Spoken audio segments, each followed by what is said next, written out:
Hello everyone आमर प्राच्य और पाश्चात्य साहित्य तत्वर तीनोटी विषय चारोटी विषय रस रीति गुण एवं अलंकार पढ़ा पर आज आम तार शेष विषय पढ़ा क्लासिज्म रोमांटिसिज्म चित्रकल्प एवं प्रतीक आज क्लास रे आम क्लासिज्म विषय रे पढ़ा ठीक अच्छे बुझापी कष्ट नुह केवल क्लासिक साहित्य कौन ताहा टिके बुझीबार अच्छी किए कौन डेफिनेशन देते ताहा टिके मन रखिबार अच्छी ठीक अच्छे कष्ट किसी भी नुह क्लासिसिज्म पढ़ा क्लासिक शब्दर संज्ञा निरूपण कला बेले बहु असुविधार सम्मुखीन होगाक पड़ी थाए कारण यार गोटे अर्थ नहीं बा गोटे संज्ञा नहीं एते संज्ञा एते अर्थ अच्छी जहाँकि आम मन रखिपर ना तथापि जेते सबू क्लासिक साहित्यिक गण क्लासिज्म विषय रे संज्ञा दे जाइछंती बा तार अर्थ को कही जाइछंती सेमानंक भितरे अनेक साधारण अच्छी अर्थात अनेकर अर्थ बा अनेक साहित्यिक मानक द्वारा दिया जाइथिबा अर्थटा कॉमन अच्छी सामान अच्छी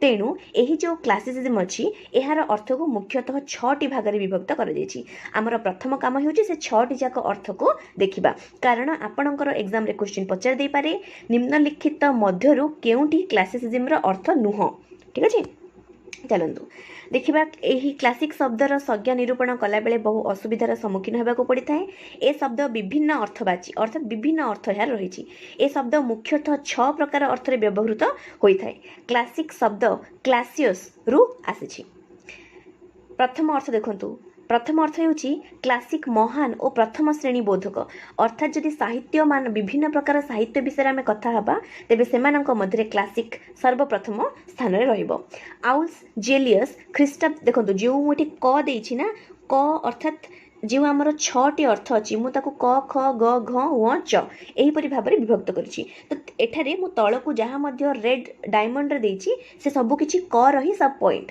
बहुत बड़ पैराग्राफ आपन को इरिटेट करिवो तेणु मु ताको पॉइंट पॉइंट करिछि आउल्स जेलियस ख्रीष्टीय द्वितीय शतक रे एक व्याकरण रे कोन एक व्याकरण रे मन रखंतु स्क्रिप्टर क्लासियस ओ स्क्रिप्टर प्रोलेटेरियस एठी ओ लिखिबे बा एंड लिखिबे एवं एवं स्क्रिप्टर प्रोलेटेरियस एहीपरि दुईटी शब्दर व्यवहार करथिले पुणी थरे मु कहूछि देखंतु ओ बा एंड एठी रही जाइछि स्क्रिप्टर क्लासियस गोटे एवं स्क्रिप्टर प्रोलेटेरियस आउ गोटे किए करथिले आउल्स जेलियस एही दुईटी भाग रे विभक्त करथिले दुईटी शब्दर व्यवहार करथिले ए शब्दर अर्थ कोन ना क्लासिक ओ प्रोलेटेरियस शब्दद्वय रोमान टैक्स आईन रु गृहीत अर्थात रोम देशर जो टैक्स बा कर दिया जाए ताहार सेमानकर जो लॉ रही जो आईन रही अर्थात रोम सहर रे टैक्स दबार जो दुईटी नियम रही सही दुईटी नियम रु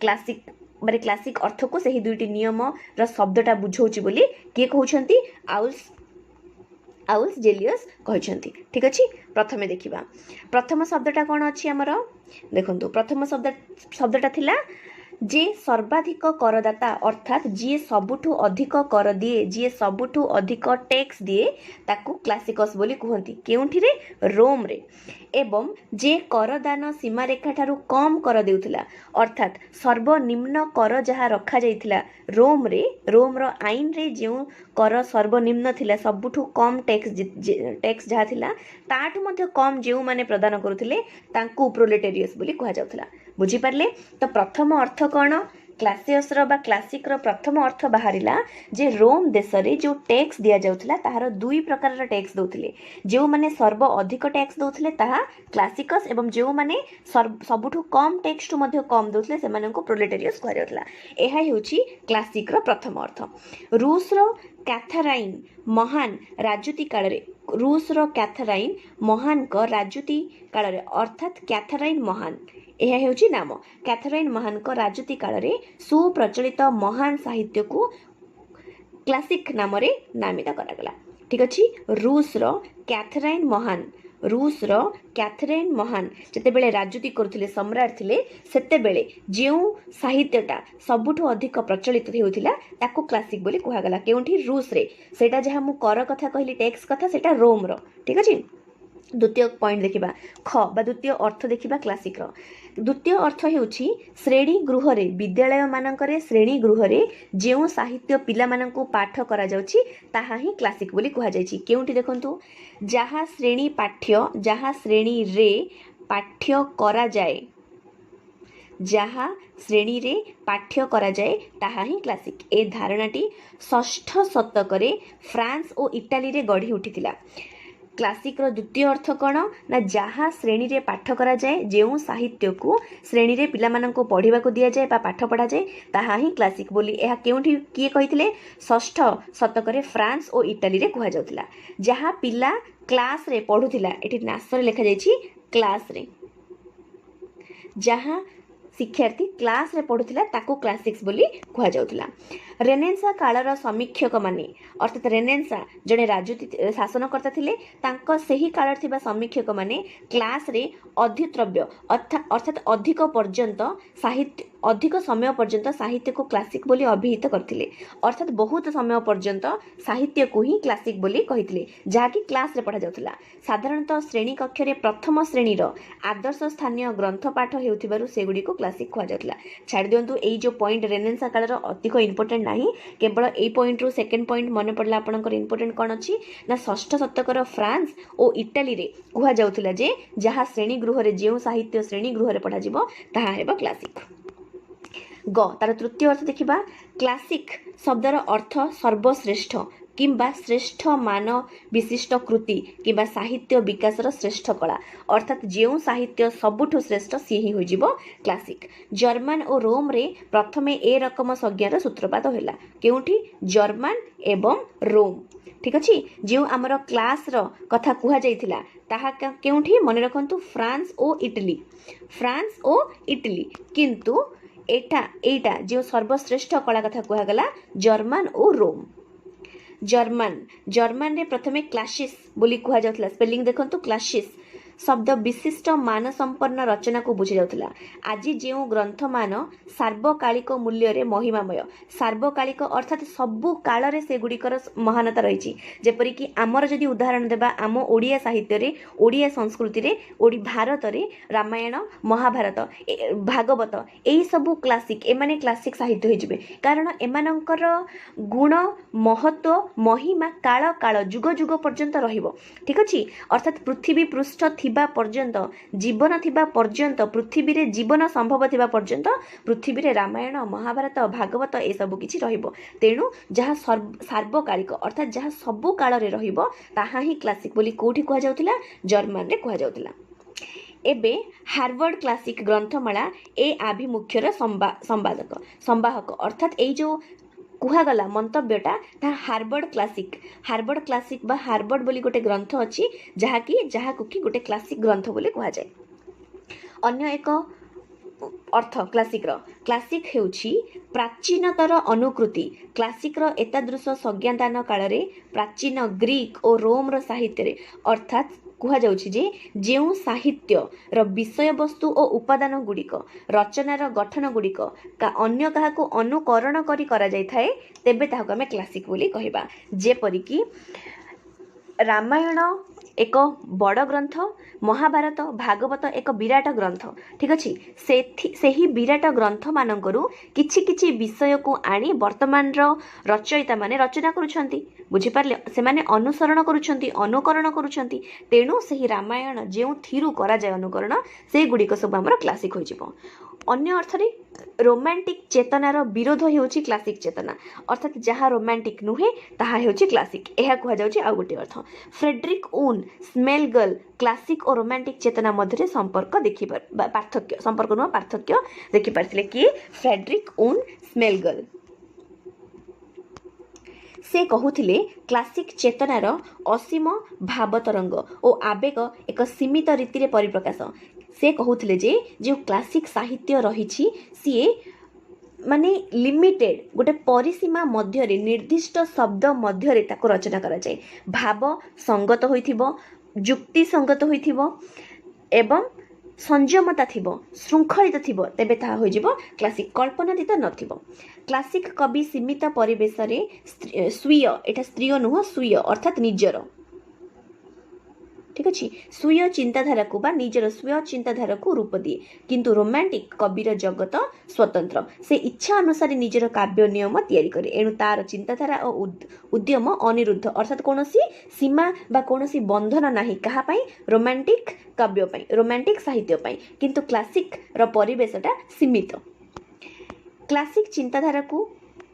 क्लासिक चिंताधारा को साहित्य सृष्टिर बंध्या परिप्रकाश कृत्रिम अनुकृति बोली कहवा स्थले रोमांटिक सृष्टि को स्वभाव सिद्ध और सृजन प्रयास बोली कह जाए जेहेतु रोमांटिक कवि मान जो माने लेखंती सेमानंकर कौनसी सीमा न थाए कौनसी बंधन न थाए कौनसी नियम को पालन करंतिनी तेणु सेमाने सृजन शक्ति सेमानंकर प्रकाश करथांती किंतु क्लासिक चिंताधारा को आमे बंध्या बोली एथि पई कहि परिबा जे सेठारे जतिक लिमिटेड शब्द दिया जाइथिबो सेतिक भितरे ही ताकू लिखिबाकू पड़िथाए गेटेंक बा आम यहाँ गेटे कहीपर गेट कहीपर गेट परी कवि कथार कहले अर्थात गेट जड़े अच्छा कवि से कहते romanticism is disease classicism is health से गोटे समीक्षक बा आम कहीपर समालोचक से रोमांटिसिज्म विरोध में कहते यह गोटे व्याधि गोटे रोग किंतु सुस्थ सबल हो क्लासिज्म अन्य एक शेष अर्थ षष्ठ नंबर अर्थ है केतेक साहित्य रे जुग विशेष को क्लासिकल बोली विशेषित करा जाउछि अर्थात वर्ष अनुसार किछिठु किछि वर्ष को आमे क्लासिक जुग बोली कहू क्लासिकल टाइम बोली कहू उदाहरण स्वरूप फ्रांस रे 1660 रु 1700 ख्रीष्टाब्द मध्य जो साहित्य कृति मान वर्णना करा जाइछि सेथिरु क्लासिक आभिमुख्यर उत्तरण रक्षित हुए एणु एहाकु क्लासिकल बोली करा जाइछि अर्थात फ्रांस अनुसार फ्रांस रे 1660 ठू आरंभ करी 1700 एही समय मध्य जेते मध्य साहित्य रचना करागला ताको क्लासिकल बोली कहगला बुझी पाले तार षष्ठ अर्थ कौन कहूँ ना समय अनुसार केतेरु केते समय भितर लिखा जाइछि ताहा डिपेंड करुछि क्लासिक हेबो कि हेबोनी क्लासिक विषय किछि अन्य तथ्य देखिदबा ए रूप देखिले क्लासिक माने अर्थात जहाँ मध्य आमे पढ़िले से सब जो देखिबा आमे क्लासिक संज्ञा बहुत अधिक पुरातन साहित्य को साधारणतः क्लासिक बा उच्चांग साहित्य कह जाए उच्चांग कारण अति उच्च अंग गुड़िक ताहार ब्रिटानिया विश्वकोश रे प्राचीन ग्रीक और लाटिन साहित्य को यही आख्या दि जाइछि एक आख्या नुह यही आख्या अर्थात क्लासिसिज्म आख्या दि जाइछि प्राचीन ग्रीक रे लिखा जाउथिबा साहित्य एवं लाटिन भाषा लिखा जाउथिबा साहित्य को हमर क्लासिसिज्म बोली कह जाइछि बा क्लासिक साहित्य बोली कह जाइछि दांतेंकर डिवाइन कमेडिया से जो लिखिछन्ति रचना करिसेंति डिवाइन कमेडिया ताको कह जाइछि क्लासिक होमर जड़े अच्छा होमरकर इलियाड और ओडोसी एमानंकु कह जाइछि क्लासिक डिवाइन कमेडिया इलियाड और ओडोसी एमानंकु कह जाइछि क्लासिक साहित्य एगुड़िक एमानंकु नुह एगुड़िक गोटे गोटे रचनार नाम सेमानंकु सेही रचना गुड़िक कह जाइछि क्लासिक साहित्य फ्रांक केरमोड मध्य अनुरूप मत दे कहिछन्ति जे पूर्वे एक पुस्तक जहाँ लेखा हबार बहुदिन पर गढ़ा हेउथिला ताहाको क्लासिक कह जाए अर्थात पूर्वे लेखा हो जिवो परे कुहा हेबो परे प्रकाश करा हेबो ताहा होछि क्लासिक किए कहिछन्ति फ्रांक कहिछन्ति सुतरां टी.एस. एलियट कहिथिले मो मतरे इंग्राजी रे क्लासिक जुग बोली किछि नाही किंबा आमर केही क्लासिक कवि नाहांती क्लासिक जुग नाही क्लासिक कवि नाही बोली किए कहिसंती टी.एस. एलियट कहिसंती क्लासिकल शब्द कला बा साहित्य रे उच्च श्रेणी को बुझाए उत्कृष्ट बौद्धिक चेतना यार मुख्य वैशिष्ट्य अर्थात जदि मु क्लासिसिज्म एवं रोमांटिसिज्म भितर आपनको डिफरेंशिएशन कहबी डिफरेंस कोन कहबी तेबे जो क्लासिसिज्म रहिछि ताहा सत्य घटना आधारित घटना उपरे होई थाए अर्थात जो क्लासिसिज्म आपणकर रचना थिबो साहित्य थिबो सेथिरे समाजर एक वास्तव रूप अतीत रे घटिथिबा बा आगको घटिबाको जाउथिबा गोटे वास्तव रूप देखिबाको मिलिबो किंतु जो रोमांटिसिज्म अछि ताहा संपूर्णतः कल्पना प्रेम एवं अत्यधिक आमर भाव विह्वलता उपरे आधारित होता है किंतु क्लासिकल साहित्य क्लासिक साहित्य बा क्लासिसिज्म कौन होता है ना सत्य घटना उपरे आधारित एवं समाजर एक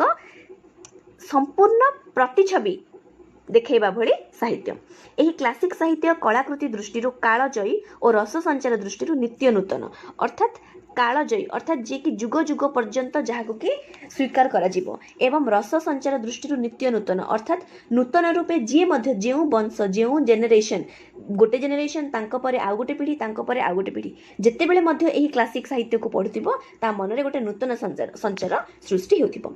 एही साहित्य जातीय विवेक पारंपरिक मनोवृत्ति और शास्त्रीयतार स्वाक्षर बहन करे। क्लासिक साहित्य रे इतिहास विषय में लिखा जाए, क्लासिक साहित्य रे परंपरा विषय में लिखा जाए, क्लासिक साहित्य रे ऐतिहासिक घटना मध्य लिखा जाए एवं आमर संस्कृति मध्य लिखा जाए। केतेक बा क्रेचेंको मतरे क्लासिसिज्म भल पाए शांत आत्मा को विज्ञ परिकल्पना को वैशिष्ट्यपूर्ण सुस्पष्टकार अर्थात भल स्पष्ट भाव में व्यक्त कर सुचिंतित सुसामंजस्य सुपरिस्फुट मूर्ति को अर्थात एहीपरि लेखा जहाँ को कि पाठक माने बिना कौनसी बाधा विघ्न ग्रहण करें। क्रेस्ट्रन क्लासिक ग्रंथ को लक्ष्य करी कौन कहते देखु क्रेस्ट्रन कौन कहते से कहते एहा हेउछि एक प्राचीन समाधि गोटे इम्पोर्टेंट क्षमा करेंगे इम्पोर्टेंट डेफिनेशन हेउछि क्रेस्टनकर से क्लासिक को प्राचीन समाधि मंदिर भली शीतल मन्युमेंट बोली कहते अर्थात समाधि भली थिबा गोटे मन्युमेंट गोटे दुर्ग cold and monumental like a classical tomb अर्थात जहाँ भितरे एक स्रष्टार अतृप्त आत्मा अवस्थान करुछि।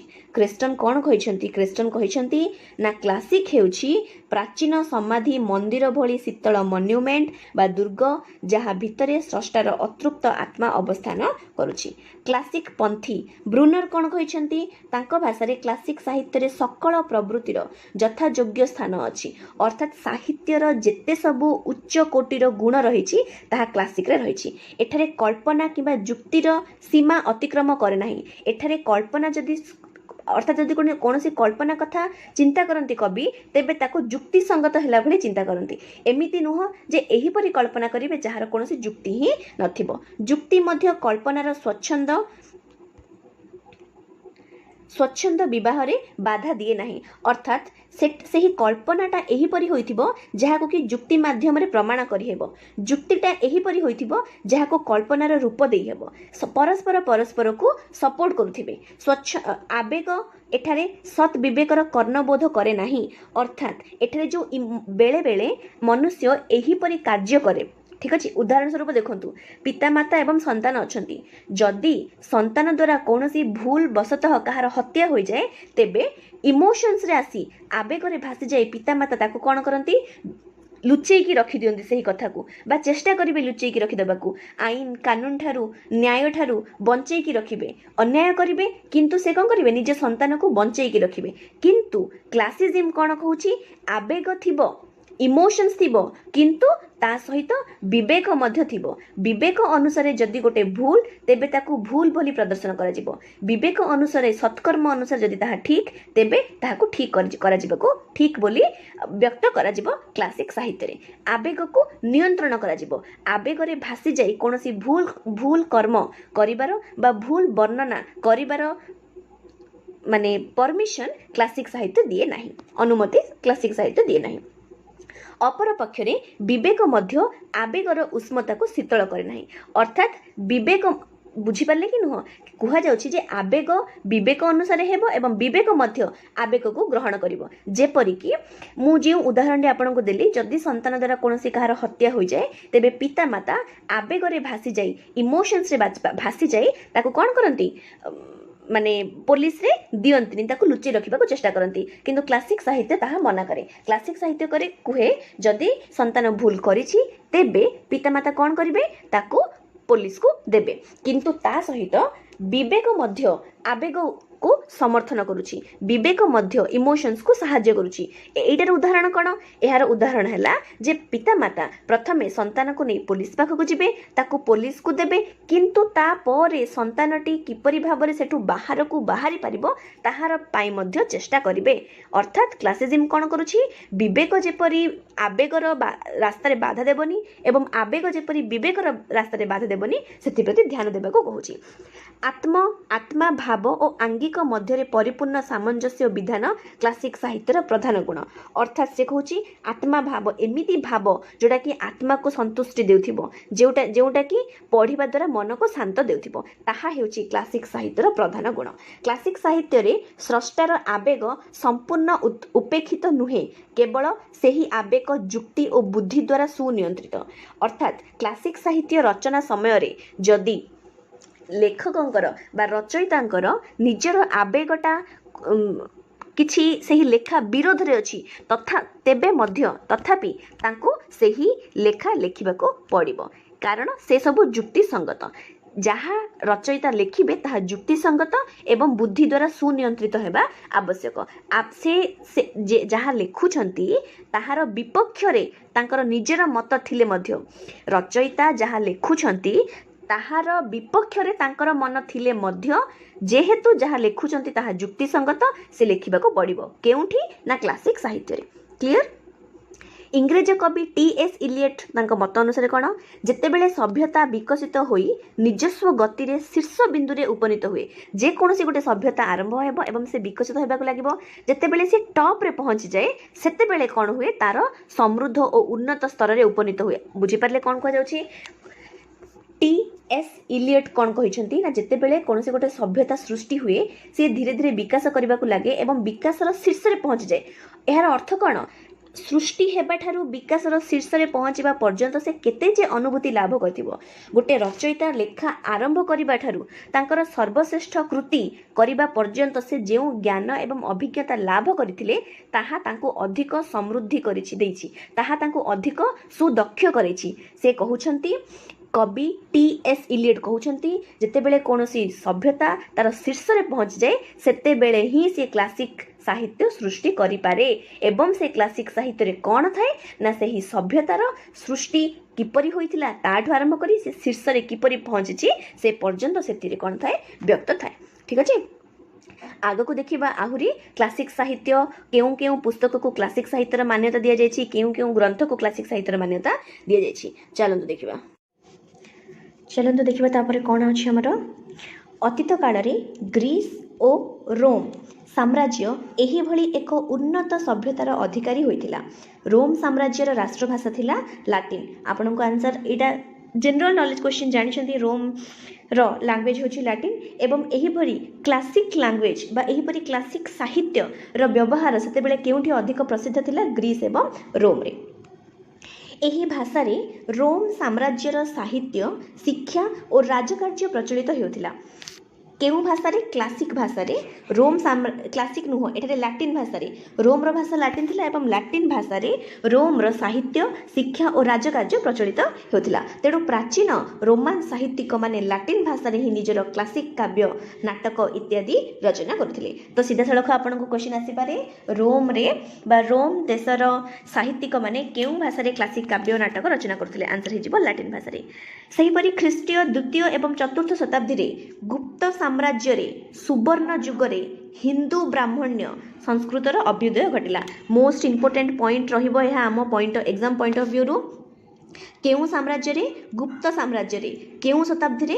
ଦ୍ୱିତୀୟ ଓ ଚତୁର୍ଥ ଶତାବ୍ଦୀରେ ଗୁପ୍ତ ସାମ୍ରାଜ୍ୟର ସୁବର୍ଣ୍ଣ ଯୁଗରେ, ଅର୍ଥାତ୍ ସେହି ସମୟ ଯେଉଁଠାରେ କି ସ୍ୱର୍ଣ୍ଣ ମୁଦ୍ରାର ପ୍ରଚଳିତ ଥିଲା, ସ୍ୱର୍ଣ୍ଣ ମୁଦ୍ରାର କାର୍ଯ୍ୟ ଚାଲିଥିଲା, ସେତେବେଳେ ହିନ୍ଦୁ ବ୍ରାହ୍ମଣ ସଂସ୍କୃତର ସୃଷ୍ଟି ହେଲା ଏବଂ ଧୀରେ ଧୀରେ ଭାରତୀୟ ସଂସ୍କୃତି ସଭ୍ୟତା ଏହି ସମୟରେ ଚରମ ଉତ୍କର୍ଷତା ଲାଭ କରିଥିଲା ଏବଂ ସଂସ୍କୃତ ଭାଷା ଏକ ଉନ୍ନତ ସମୃଦ୍ଧ ଭାଷାରେ ପରିଣତ ହୋଇଥିଲା। ଅର୍ଥାତ୍ ଗୁପ୍ତ ସାମ୍ରାଜ୍ୟକୁ ଆମେ ଦେଖିବାକୁ ଯଦି ଯିବା, ଗୁପ୍ତ ସମୟରେ ଗୁପ୍ତ ବଂଶର ରାଜାମାନଙ୍କ ରାଜୁତି କାଳରେ ଭାରତୀୟ ସଂସ୍କୃତି ଟପ୍ରେ ପହଞ୍ଚିଥିଲା ଏବଂ ସେହି ସମୟରେ ସଂସ୍କୃତ ଭାଷାର ମଧ୍ୟ ସେତିକି ଗୁରୁତ୍ୱ ଭୂମିକା ଥିଲା। ଏହି ସମୟରେ ସଂସ୍କୃତ ଭାଷାରେ 2ଟି କ୍ଲାସିକ୍ କାବ୍ୟ ରାମାୟଣ ଓ ମହାଭାରତ ରଚନା ସମାପ୍ତ ହୋଇଥିଲା ବୋଲି ଅନୁମାନ କରାଯାଏ। ରାମାୟଣ ଏବଂ ମହାଭାରତ ସହିତ ଭାଗବତ ମଧ୍ୟ ଏକ କ୍ଲାସିକ୍ ରଚନା ହିଁ ଥିଲା। ଆରିଷ୍ଟଟଲ ମତ ଦେଇଥିଲେ। କିଏ ମତ ଦେଇଥିଲେ? ଆରିଷ୍ଟଟଲ। କ'ଣ ଦେଇଥିଲେ ପ୍ରଥମେ ତାହା ଦେଖିବା। ଆରିଷ୍ଟଟଲ ମତ ଦେଇଥିଲେ ହୋମରଙ୍କର ଯେଉଁ ଇଲିଆଡ଼, ମନେ ଅଛି ହୋମରଙ୍କର ଆମେ 2ଟି କାବ୍ୟ ପଢ଼ିଥିଲେ, ଇଲିଆଡ଼ ଏବଂ ଓଡେସା। ଏହି ହୋମରଙ୍କର ଯେଉଁ ଇଲିଆଡ଼ କାବ୍ୟଟି ଥିଲା ତାକୁ ଆରିଷ୍ଟଟଲ କହିଛନ୍ତି ସେ କେବଳ ମହାକାବ୍ୟ ନୁହେଁ, ଏହା ହେଉଛି ବିଶ୍ୱ ସାହିତ୍ୟର ପ୍ରଥମ ସାର୍ଥକ ଟ୍ରାଜେଡି। ठीक अच्छे ट्राजेडी अर्थात किसी गोटे संगे संगे तत्क्षणात किसी गोटे घटी जावाक आम ट्राजेडी बोली कही था तत्क्षणात किसी गोटे जीवन में नूतन परिवर्तन आसवाक आम ट्विस्ट ट्राजेडी बोली कही था तो अरिस्टोटल कहते होमरଙ୍କର जो इलियड काव्य थिला ताहा केवल गोटे काव्य नुह ताहा विश्व साहित्यर प्रथम सार्थक ट्राजेडी आपण को एग्जाम रे क्वेश्चन आसी पारे ना किए होमरଙ୍କର इलियड काव्य को ट्राजेडी बोली कहिथिले आंसर होई जिवो अरिस्टोटल बा पचारि पारे अरिस्टोटल होमरଙ୍କ इलियड काव्य को कोन बोली कहिथिले ना विश्व साहित्यर प्रथम सार्थक ट्राजेडी स्टोरी बोली कहिथिले अरिस्टोटल होमर जेपरी तांकर परवर्ती काल रे अर्थात आमे होमर को कहि परिबा गोटे एमिति काव्यकार जी की तांकर परवर्ती पीढ़ी को क्लासिक साहित्य से जो क्लासिक साहित्य रचना करिगले इलियड एवं ओडेसा नामक दुईटी महाकाव्य सेही दुईटी महाकाव्य तांकर परवर्ती पीढ़ी माननकु अनेक उत्साहित करथिले क्लासिक साहित्य रचना करिबा पई होमर जेपरी तांक परवर्ती काल रे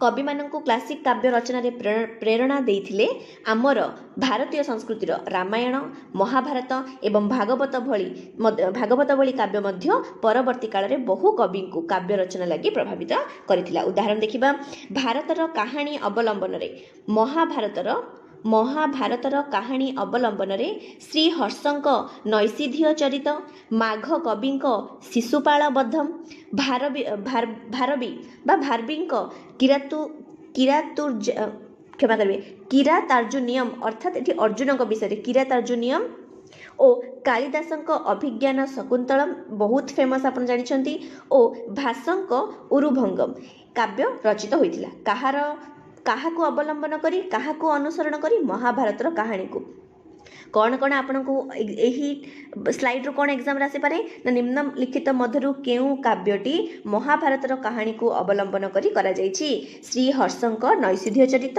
माघ कविंक शिशुपाल बद्धम भारवींक किरातार्जुनियम ओ कालिदासंक अभिज्ञान शकुंतलम एवं भाषंकर उरुभंगम एही केतेक काव्य महाभारतर कहानी उपरे आधारित जेते दिन पर्यंत वर्तमान देखंतु क्लासिक साहित्य बहुत ऊपर को गला किंतु जेपरिकी कौनसी वस्तु एही समाज रे एही दुनिया रे एही पृथ्वी पृष्ठ रे स्थायी नुह ठीक सही परी क्लासिक साहित्य मध्य निजर सत्ता को निजर गुरुत्वपूर्ण भूमिका को बजाई रखि पारला नाही काहेकि तार गोटे कारण हेउछि जेते दिन पर्यंत परवर्ती पीढ़ीर साहित्यिक माने क्लासिक साहित्य को अनुसरण करी तांको लेखारू शिखी लेखिबाकू चेष्टा करुथिले अनुसरण करुथिले होमर एवं अन्य क्लासिक साहित्य लिखिथिबा रचयिता माननको तांको जे पर्यंत अनुसरण करुथिले से पर्यंत क्लासिक साहित्य बहुत भल चलथिला किंतु जेते बेले तांको अनुकरण करबा आरंभ कले अर्थात महाभारत एते खंड भागर लिखा जाइछि से भागर मझिरु कोनोसी गोटे भाग को आनी लिखिबा जेउथिरे कि पाठक मानकर दर्शक मानक मनरे तार पूर्व अवस्था एवं तार पर अवस्था मध्यरे सबु बेले द्वंद्व संदेह सृष्टि हेबो एही परि भाव जेते बेले अनुकरण करबा आरंभ कले सेते बेले धीरे धीरे क्लासिक साहित्य तार महिमा हराइबाकू लागिला एवं साहित्य जगत रे गोटे परिवर्तन आसिला जेते दिन पर्यंत एही क्लासिक धारा अनुसरण करी कवि और नाट्यकार माने काव्य नाटक रचना करुथिले सेते दिन पर्यंत क्लासिक तार धर्मच्युत होई नथिला किंतु परवर्ती काल रे अनुसरण बदल रे अनुकरण करिबा द्वारा क्लासिक सृष्टि बदल रे कृत्रिम साहित्य सृष्टि हैला रामायण देखंतु गोटे पॉइंट अछि कुहा जाउछि जे रामायण परे महाभारत रचित होइथिला कोन पई कारण संस्कृत महाभारत कथा रामायणर कौनसी स्थान रे उल्लेख नहीं अर्थात रामायणर कौनसी स्थान रे महाभारतर कौनसी विषय रे उल्लेख नहीं किंतु महाभारतर वन पर्व रे रामायणर सूचना रहिछि रामायण कथारे रामायण गाथारे महाभारत विषय रे किछि देई नहीं किंतु महाभारत गाथारे रामायण विषय रे देइछि एथिरो हमको प्रमाण मिलछि जे रामायण परे ही महाभारत रचित होइथिला ठीक अछि एहा थिला क्लासिसिज्म विषय रे आपण एही क्लास को भलो भाबरे देखंतु यदि थरे रे बुझा पड़ी एथि किछि बुझिबा भली नाही केवल क्लासिक साहित्य सही साहित्य म आपण को कहिली जहा कि मनुष्य मानकर वास्तविक जीवन को नै तयारी करा जाइछि जेउथि कि समाजर प्रतिछवि रहिछि समाजर महत्व रहिछि एवं रोमांटिसिज्म ताहा जहा कि एक कविंकर कल्पनातीत सृष्टि तांकर सृजनात्मक सृष्टि एही दुईटी डिफरेंस को मन रखिबे एवं किए कोन कहिले ता मन रखिबे टिके ध्यान करी मन रखिबे जे जेपरि कि होमकर इलियड ओडेसा एवं महाभारत रामायण ए सब होउची गोटे गोटे क्लासिक साहित्य थैंक यू सो मच शीघ्र आज करिबे मु रोमांटिसिज्म एहा परे।